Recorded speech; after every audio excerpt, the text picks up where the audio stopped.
The yeas are 98, the nays are 2. The legislation was sent to the White House last Friday. It would see yet more sanctions against 3 countries, Iran, North Korea, and Russia.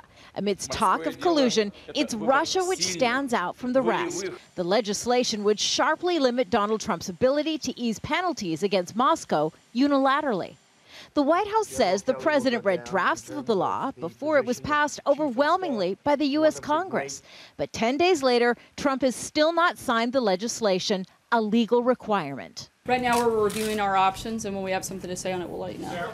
Unlike Trump's heel-dragging, Russian President Vladimir Putin's response to the sanctions legislation was swift.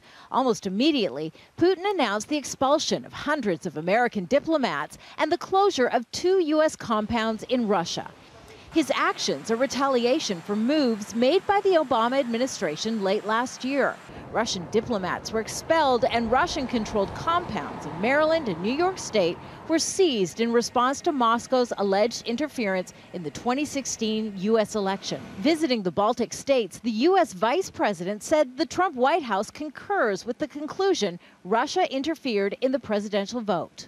Our intelligence that Russia was involved in meddling in U.S. elections, and it's part of what inspired the bipartisan action in the Congress to codify the sanctions that our administration has been implementing. Still, Trump has repeatedly stated his desire for the United States to have a warmer relationship with Russia.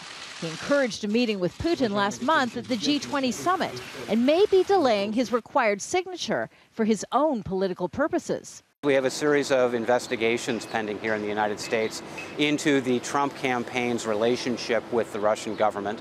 Those are some rather uncomfortable inquiries for the president. And the president, of course, wants to minimize coverage of that particular story. But given the majority of both Democrats and Republicans in Congress support sanctions against Russia, Trump's power to veto the legislation is almost non-existent.